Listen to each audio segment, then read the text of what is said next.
మీ అందరికీ ఓ విషయం చెప్తానండి, జాగ్రత్తగా వినండి. మనలో మనమాట అండి. మీలో ఎవరన్నా కూసంత బరువు ఎక్కువగా ఉండి కూసంత తగ్గించుకోవాలని అనుకుంటున్నారా? అస్సలు టెన్షన్ పడమాకండి.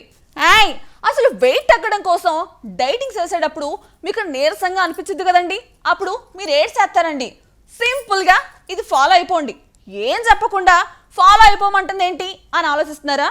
ఇప్పుడు ఈ మాయక్క చెప్పేది చూస్తే ఓస్ ఇంతేనా అనుకుంటారండి.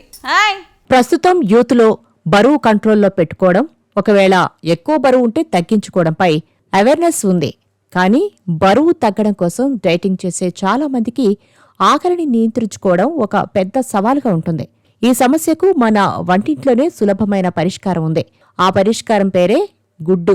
పోషకాల గనిగా పిలిచే గుడ్డును సరైన పద్ధతిలో ఆహారంలో చేర్చితే బరువు తగ్గడం ఈజీయేనని ఆరోగ్య నిపుణులు చెబుతున్నారు. బరువు తగ్గించుకునే జర్నీలో గుడ్డు ఒక సూపర్ ఫుడ్గా పనిచేయడానికి ప్రధాన కారణం అందులో ఉండే అధిక ప్రోటీన్. ఒక గుడ్డులో దాదాపు 6 గ్రాముల నాణ్యమైన ప్రోటీన్ లభిస్తుంది. ప్రోటీన్ ఎక్కువగా ఉన్న ఆహారం తీసుకుంటే కడుపు నిండిన అనుభూతి ఎక్కువసేపు ఉంటుంది.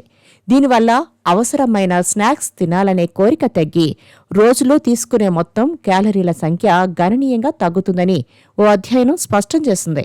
ఒక గుడ్డులో 70 క్యాలరీలు మాత్రమే ఉంటాయి. కానీ vitamin D, vitamin B12, iron వంటి ఎన్నో ముఖ్యమైన పోషకాలు బ్రహ్మాండంగా ఉంటాయి. ఈ పోషకాలు శరీర జీవక్రియను ఇంప్రూవ్ చేస్తుంది, శక్తి స్థాయిలను పెంచడానికి హెల్ప్ చేస్తుంది, డైటింగ్ సమయంలో మనం నీరస పడిపోకుండా కాపాడుతుంది. బరువు తగ్గాలనుకునేవారు బాయిల్డ్ ఎగ్ తీసుకుంటేనే మంచిది. నూనెలో ఫ్రై చేయడం, ఆమ్లెట్ వంటి వాటికి దూరంగా ఉండాలి. ఉదయం అల్పాహారంలో గుడ్డును యాడ్ చేసుకుంటే రోజంతా ఆకలిని కంట్రోల్ చేసుకోవచ్చు.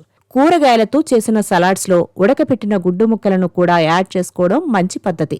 గుడ్లు తింటే శరీరంలో కొలెస్ట్రాల్ పెరుగుతుందని చాలామంది టెన్షన్ పడుతుంటారు. కానీ ఇది అపోహ మాత్రమేనని, పరిమితంగా గుడ్లు తినడం వల్ల రక్తంలోని కొలెస్ట్రాల్ స్థాయిలపై పెద్దగా ప్రభావం ఉండదని ఆధునిక పరిశోధనలు చెబుతున్నాయి. అందుకే ఎలాంటి భయం లేకుండా మీ డైట్లో గుడ్డు మిస్ కాకుండా చూసుకోండి.